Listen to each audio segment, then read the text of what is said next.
Good morning, ladies and gentlemen. Welcome to a semi-new podcast in which we discuss Denver sporting news. We break down the games and we talk about what's to come for the teams we love, all through the lens of a bettor. This is the Denver Dollar, and I'm your host, Daniel Shalansky. Without further ado, let's get to it. Now, I hope you guys all enjoyed the break as much as I did. I was definitely sad to be without basketball, but it was kind of nice taking a little bit of break from this, I suppose. But we're right back into the action tonight. The Nuggets are continuing their road streak. I don't know if it necessarily counts as a streak. They played 4 out of 4 games leading up to the All-Star break on the road. They're on the road again tonight. There was kind of that break, so I don't know if we can even call it a streak, but we're going to. They're playing their 5th game on the road in a row on this road streak against the Memphis Grizzlies in Memphis. Now, the Nuggets continue to be battered up. They're missing Gary Harris, who will be out with a thigh injury again. Paul Millsap is out with a knee injury. Jermichael Green is out with a shoulder injury. And RJ Hampton is once again out due to health and safety protocols due to exposure to COVID. Now, the Grizzlies aren't nearly as battered up. They're only missing one player, but this is arguably one of their most significant players, not named Jamal Murray. Again, they're going to be without Jaren Jackson Jr., and his injury has been pretty frustrating just because there has been a pretty shocking lack of updates from the Memphis Grizzlies organization on where he stands. And the reason I don't like that is because it leads to a lot of fan criticisms. The team's doing all right. They're in the playoff hunt currently, but it doesn't really reflect well on him that the team isn't saying, oh, he's hurt this bad because he had this type of meniscus surgery, so he'll be out for this long. So he did have meniscus surgery, but the team didn't even specify what type of meniscus surgery, whether or not it was meniscus repair, which usually leads to a longer recovery, or just a meniscus removal. So a lot of fans, I've been seeing it, across Reddit and just across Twitter, fans are calling that Jaren Jackson is soft and that he needs to get back on the court and that his injury isn't supposed to have taken him this long. And largely that's due to the fact that the organization is not doing a great job in sharing how, what his timeline should look like and when he will be back on the court. But the reason I bring it up, again, is because he is a pretty consequential player when he does make it on the court, and it does bode well for the Nuggets that they, once again, will be without Jaren Jackson Jr. Now, both teams are on a little bit of a hot streak. The Nuggets lost their last game at home, but they won 4 out of 4 games on the road against some pretty tough opponents as well. The Grizzlies have won 3 out of their last 5 games, and they've had some tough losses against some also really good opponents. They lost by 1 to the Milwaukee Bucks, who, yes, the Denver Nuggets absolutely ran them off the court when they played against them. But that's still a really good team. You could call that game a little bit of a fluke. The Nuggets won't beat the Bucks by 30 points every time they play, and that was one of the Grizzlies' 2 losses, and it was by 1 point. So both teams are looking really hot here, even though the Nuggets are battered up. I like my Nuggets in this game, considering the fact that they have a better record. They're arguably the hotter team right now, and when Nikola Jokic and Jamal Murray are both on point, which they have been as of late, this team is very difficult to beat. So, with that said, I'm ready to dive into some numbers. The Nuggets are the favorites in this game, but not by much. The money line in favor of the Nuggets is minus 148, whereas the Grizzlies are locked in at plus 123. Now, you know me, I don't like to take the money line. I like to take the three-way money line, so I'm not touching that. The spread is minus 3 points for the Nuggets, plus 3 points. It's a 3-point handicap for the Memphis Grizzlies. The Nuggets are locked in at minus 112, and the Grizzlies are locked in at minus 109. I'm taking the Nuggets here against the spread, and I'm actually taking this instead of the three-way money line because I'm getting better odds. But I do think that the Nuggets win, and the Grizzlies are one of the, they've had a weird season this league where all of their wins or all of their losses have come by a margin of 9 points. They've only had, I believe, 5 or 6 games within a 9-point differential, which is absolutely crazy. And yes, one of them was this recent game in which they played the Milwaukee Bucks and they lost. They don't know how to play in a close game. And I do think that, regardless of who wins, I think someone will win by at least 3 points, and I can say that fairly confidently. I'm willing to take the Nuggets in the spread. Now, the over-under is 227.5. I didn't touch this one. I don't necessarily love it. The Nuggets are scoring 115.9 points per game, whereas the Grizzlies are scoring 112.1. The Nuggets are ranked in the number 4 offense in the league currently. The Grizzlies are ranked the number 18 offense in the league. Obviously, if you take the aggregate of those, then you would exceed this mark of 227.5. My issue with it is both teams are surprisingly pretty good at defense. It's not necessarily that the Nuggets don't give up easy baskets, it's that they play a pretty slow-paced game of basketball to the point where they're limiting a lot of possessions on the other team because they're one of the teams that, runs it deeper into the shot clock than, the league average. The Nuggets are only allowing the 7th most points allowed per game this season at 110.6. The Grizzlies rank at number 8, right behind them at 110.8. So if you look at just their offensive metrics, you would expect the over to hit. If you look at just their defensive metrics, you would expect the under to hit. Now, if I were to bet, I would take the under, considering the fact that the odds are slightly better than the over. I'm still not touching it, but here's another reason why I think it might be the under in this game. Of the Nuggets' last 5 games, they've only had one game exceed this, aggregate point total of 227.5. In their last 5 games, only once have they hit the over on this mark. As for the Grizzlies, in their last 5 games, only 2 of their games have exceeded this mark. So as of late, both teams are winning, and both teams are winning well, holding their opponents to low-scoring games. So I wouldn't expect the over to hit, but I'm not necessarily loving the odds, so I'm staying away from that. There are 2 parlays, though, that I am willing to take, and they're absolutely mutually exclusive. Only one of them can hit, but that's a good way to predict game script. So I do think the under will hit if it's a low-scoring game, and the Grizzlies are able to stifle the Nuggets, really roaring offense as of late. If you parlay the Grizzlies money line in tandem with the under, you're locked in at plus 320, so that's really good odds. Now I'm taking the Nuggets in the spread in combination with the over at plus 255.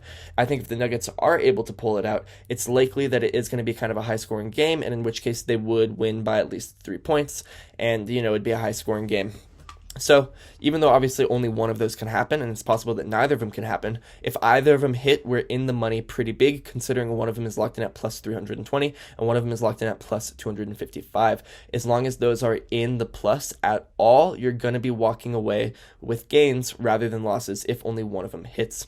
Now, the Nuggets are projected 115.5 points in this game. The Grizzlies are projected 112.5. I'm not betting on either of those, just because while I do think the Nuggets win, I don't necessarily know if it will continue being a low-scoring affair for both of these teams. And the reason I'm not touching the money line here, I like to bet on the 3-way money line when I do think a team will win. You're getting infinitely better odds than, that's an exaggeration, but you are getting significantly better odds than the normal money line. Here's the logic behind that. Only 30 out of 560 games this season have gone into overtime. That's approximately 1 out of every 18.7 games this season. And if you're betting on a tie here in the 3-way money line, and to summarize real quick, the 3-way money line is just like the normal money line, but it's at the end of 4 quarters. So if the teams are tied and the game goes into overtime after 4 quarters, if you bet on a specific team to win after 4 quarters, you're losing your bet. Whereas with the normal money line, if you bet on a team and it goes into overtime and they still win, you're still paying out. So it is technically a little bit riskier, but it's not necessarily weighed properly. Here, a tie is set at plus 1,300, but like I said, pretty much 1 out of every 18.7 games this season goes into overtime. That means I wouldn't touch the bet on a tie unless it were locked in at plus 1,870, but it's only plus 1,300. Now, that means Vegas considers a tie more likely to happen than it actually is.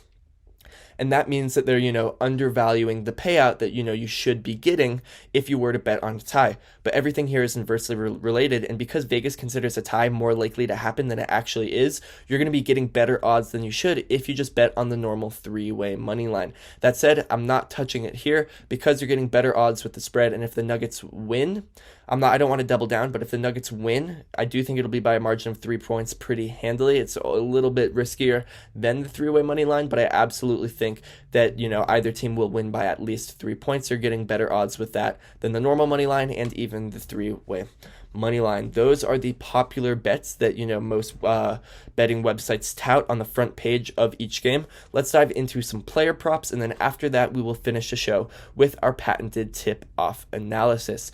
Now, on the Bet Rivers betting card, that is what we use here on the Denver Dollar podcast, there are only 3 Nuggets available and 4 Grizzly players available to bet on in this game. The Nuggets players are Jamal Murray, Nikola Jokic, and Will Barton. In the past, in the very recent past, we've seen some Michael Porter Jr., but unfortunately, he's unavailable from the betting card, with Gary Harris and Paul Millsap being out. Those guys are normal starters. They are normally on the card, but because they aren't, minutes might be kind of inconsistent. Facundo is back from, his health and safety protocols, and he was absent for a few games. Monte Morris made a brief appearance, but Bet Rivers doesn't know how minutes will be distributed amongst the two of them. They don't know how minutes will be distributed amongst the guys not named Will Barton, Nikola Jokic, or Jamal Murray, so they are absent from the betting card, and we will not get to bet on them. Starting with Jamal Murray, he's projected to make 3.5 three-pointers in this game. Now you're getting way better odds with the over than the under at plus 144 versus minus 177. I am willing to take the over here, not just because of the odds, but because I actually think it's likely to happen that he gets at least 4 three-pointers in this game. Now on the season, he's only making 2.6, but he's really been heating up as of late, probably due to the fact that he was playing through a bunch of injuries at the beginning of the season, injuries that wouldn't even let him put up shots in between games. He was completely resting himself and then playing in every game and totally battering himself up again. So the early season stats for Jamal Murray aren't necessarily telling of where he's at right now. In the last 30 days, he's making 3.6 three-pointers per game. Yes, he did only make 1 in the last game, but that was a weird game where the Nuggets were up throughout the entirety of that game, other than, I believe it was in, the Pacers were up. It was against the Pacers in Indiana. They were up, the Pacers were up from 6 minutes left in the first quarter to the very beginning of the second quarter, and then the Nuggets had it and kind of ran away with it. Not that it wasn't super close, but it was kind of a weird game because it was less back and forth. It was less Jamal Murray needing to be clutch in clutch time, in which he's, a top 5% shooter when the game gets to clutch time. So that game didn't necessarily count for me in terms of his three-pointers or his scoring or his shooting. And yeah, over the past 30 days, this is the most telling stat in my book. He's making 3.6. I do think he gets, above this mark of 3.5, and the odds of plus 144 are something that you can absolutely not pass up on. I'm also taking the over on his points at 23.5. Jamal Murray is averaging 21.8 on the season, but like I said, that's not necessarily telling of where he's at now. In the last game, he only had 23, so he barely fell short of this mark in the weird game that I just highlighted against the Pacers, but over the last 30 days, he's averaging 26.9 points per game. Now, normally I also highlight people's stats over the past week. I go over the season, over the last 30 days, over the last week, and in the last game, because I think that's the best way of identifying trends in player scoring and just, any of their statistical categories. The reason I'm unable to do in the past week for either of these teams is because the Nuggets haven't played in the past week due to the All-Star break, and the Grizzlies only played 1 game in the past week, which is their last game. So those would be, completely the same. So I'm not touching the past week stats because there aren't really any stats to present on over the past week. So I'm also taking the over on Jamal Murray points for the reason I just highlighted. Over the last 30 days, he's averaging 26.9, and you're locked in at minus 110. You're getting the same value with the over as the under in true pick'em fashion. I'm willing to bet the over.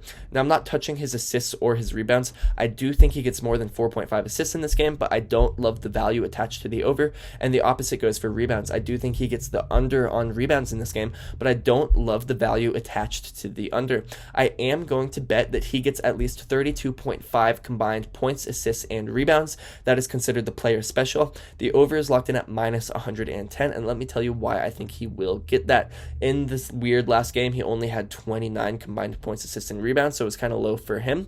But over the last 30 days, he's averaging 36.3, so he's well above this mark of 32.5. And yes, over the season, he's averaging 30.6, but that number has only been climbing and climbing and climbing. I don't think it's necessarily telling for Jamal Murray. I'm taking the over on his player special. Let's talk about Nikola Jokic, big honey. I'm only taking 2 bets for him, and I'm fairly confident in the 2 of them. I'm taking the over on his points at 25.5 points in this game. True pick'em fashion, once again, you're getting the same value for the over as the under, and I think he easily gets to this mark of 25.5. Now, he's actually been trending down a little bit on points. Over the season, he's averaging 27.1, and over the last month, he's only averaging 26.5. In the last game, he only had 20. But if you forget about the last game, both of those previous, games are above this mark of 25.5. And this last game, I think, was especially weird for Nikola Jokic. I think Miles Turner, he missed a lot of games, and he's not on as big of a market team. He's not necessarily as big of a star as, say, Rudy Gobert or Anthony Davis or even Giannis Antetokounmpo. In my book, Miles Turner is my defensive player of the year. He is one of the best, if not the best, rim protector in the league, and he was actually clearly giving Nikola Jokic troubles. Despite the fact that he scored 20 points, it was one of his lowest field goal percentage clips on the entire season. So Miles Turner really gave him trouble, and he was still able to put up 20 points. I do think against a weaker defender in Jonas Valanciunas that he is able to score at least 26 points. I'm taking the over at minus 110. I'm also taking the over on his combined points, assists, and rebounds. Once again, in true pick'em fashion, minus 110 for the over, minus 110 for the under. He needs to exceed this mark of 44.5. Now, in the season, he's averaging 46.7. On the season, he's averaging 46.7. For the last 30 days, he's averaging 45.5. And yes, in the last game, he only had 40, but it was a low-scoring night for Nikola Jokic. I do think he exceeds this mark of 44.5. On to the third Nuggets player available to talk about. That is Will the Thrill Barton. He is set at 1.5 three-pointers in this game. Now, I know on the season, he's averaging 1.2. And he had 2 in the last game, or he's averaging 1.5 on the season, and he had 2 in the last game, but over the last 30 days, he's only averaging 1.2. And yes, I know he did have 2 3-pointers in the last game, but he only shot 2 3-pointers. I think it is objectively pretty rare that Will Barton would go 100% shooting from the 3-point line in any given game. He's not shooting the 3-ball very much. I'm willing to take the under that he gets less than 1.5 3-pointers in this game, and the value on the under is better than the over at plus 100 versus minus 121. While I am taking the under on his 3-pointers, I will take the over on his general points. He's scoring 11.6 on the season, 12.2 over the last 30 days, and 16 in the last game. He's only set at 11.5 here, so the value isn't great on the over at minus 121, but this is one that we can be pretty confident in, considering the fact that all of his marks on the season are above this mark of 11.5, and with all of these injuries, he has been having to play a lot. Now, the last bet that I am taking on the Nuggets side of the ball in terms of a player prop is I'm taking Will Barton over on rebounds at 4.5, and for whatever reason, this one kind of blows my mind, you're getting better value on the over than the under at plus 110. This is probably my favorite Will Barton bet. Yes, on the season, he's only averaging 4.1 rebounds, but over the last 30 days, he's averaging 6 rebounds per game, and in the last game, he had 6 rebounds. So, with all these other guys being absent, he has had to be on the court more often. He's had to play that small forward, even sometimes at times that power forward position when Michael Porter Jr. is out. So Will Barton really is on the court a lot more, and he's securing more rebounds. I'm taking the over. I think he hits the over. I'm confident that he hits the over, and you're getting very good value at plus 110. Now, on to the Grizzlies side of the ball, starting with their star, Ja Moran. There's only one bet that I'm comfortable taking at the value presented for Ja Moran, and that is that he gets the under on assists at 8.5. You're getting good value at plus 102 versus minus 124 for the over, and I realistically do think he gets less than this mark of 8.5 in this game. Now, over the season, he's averaging 7.8 assists. In the last 30 days, he's averaging 8.1 assists. Yes, in the last game, he did have 10 assists for that double-double, but I think that was, he's not averaging close to that mark. Over the last 30 days and the season, he's lower than that. 10 assists is, one of his highs of the season. I do think pretty confidently that he gets less than 8.5 assists, and you're getting really good value there. Now, Dillon Brooks. There are only 2 Dillon Brooks player props available, and I like the over on them both. I'm taking the over on his points at 14.5 points, locked in at minus 110. On the season, he's averaging 15.7. Over the last 30 days, he's averaging 16.4. And yes, in the last game, he only had 10, but it was a terrible shooting night for him. Every other mark is above this mark of 14.5, and considering the fact that the value is the same on the over as the under in true pick'em fashion at minus 110, I'm absolutely willing to take the over. I'm also taking the over on his combined points, assists, and rebounds. Once again, in true pick'em fashion, minus 110 for the over at 19.5. He needs to exceed 19.5 combined points, assists, and rebounds, and he's been doing that pretty consistently on the season. He's averaging 21.4 on the season and 21.1 over the last 30 days. So he's well above this mark of 19.5. Considering the fact that you're getting the same value for the over and the under, I'm willing to take the over. On to Kyle Anderson. He is quietly a really good player. I really like how he plays. He plays really slow. I think they call him slow motion Kyle or something like that. He really does play at a snail's pace. He kind of reminds me of a larger Reggie Miller for all you Nuggets fans who are listening to the show. But he's really effective, and we can't shit on that. So I'm going to take the over on a lot of his bets here, and I think that, while he's a pretty underrated player in my book, I think Vegas tends to underrate him too, because you're getting way too good a value on the overs on his stats here. At 1.5 3-pointers, if you're taking the over, you're locked in at plus 125. The dude is averaging 1.5 on the season, and he's averaging 1.7 over the last 30 days. So it's more likely that he exceeds this mark than he doesn't exceed this mark, and you're getting better value with the over. So that's the first one. We're also taking the over on points at 11.5, locked in at minus 110.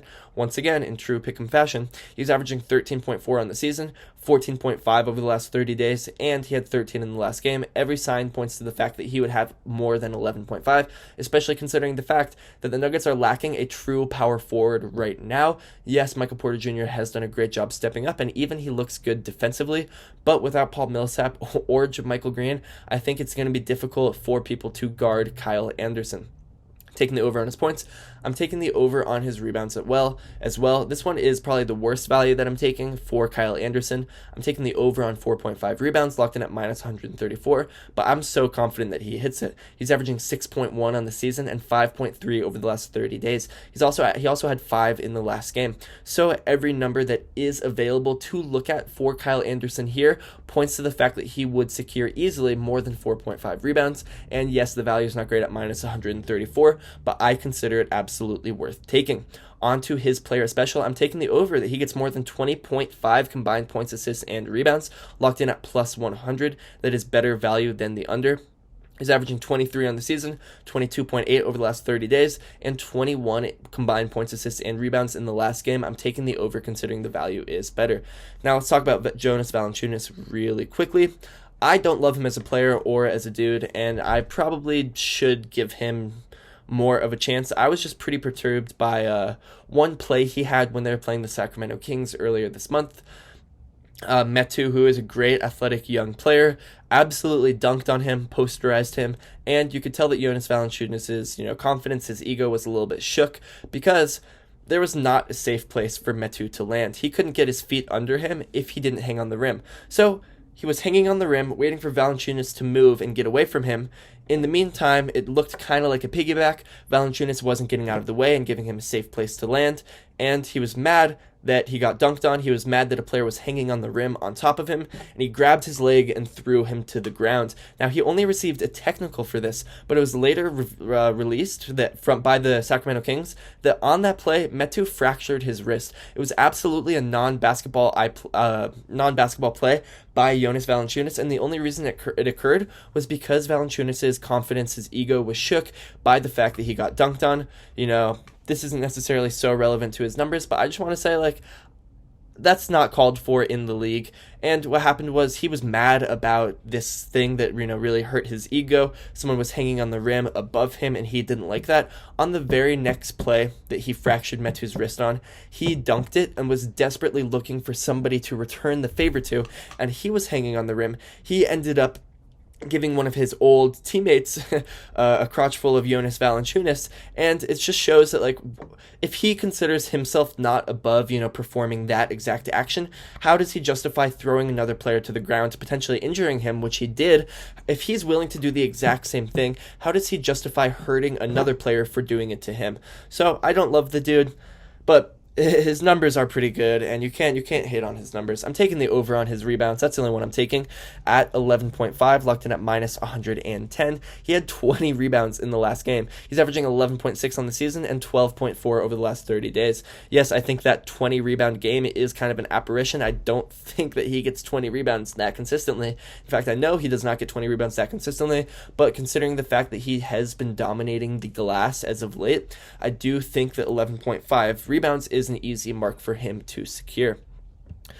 Now, while we're still on player props and we're still discussing the big men, we just talked about Jonas Valanciunas, let's go back to Nikola Jokic. I'm going to bet at minus 335 that he gets a double-double. Now, let me tell you why the numbers are beautiful on this exact bet. Nikola Jokic has gotten 32 double-doubles. He leads the league in 36 games. That is an 89% clip that he is getting double-doubles. Now, let me tell you why you should bet that he gets a double-double every game if these are the odds being presented to you. Say, in 36 games, you were to bet $10 each game at minus 335 that he gets a double-double, you would be up $55.5. And yes, that's $10 for 36 games. That's a $360 investment, but you'd be up 15.4% of your initial investment if you were to bet that Nikola Jokic gets a double-double in every game at these odds. It's absolutely worth it. You shouldn't put your house on it, but you should put a consistent amount of money down each game as long as the odds don't shift too drastically, because you will end up positive if you just keep hounding the Nikola Jokic double-double bet. Now, same goes for Jonas Valanciunas. He's gotten a double-double in 21 out of 27 games. So same logic applies, just, not quite as strong.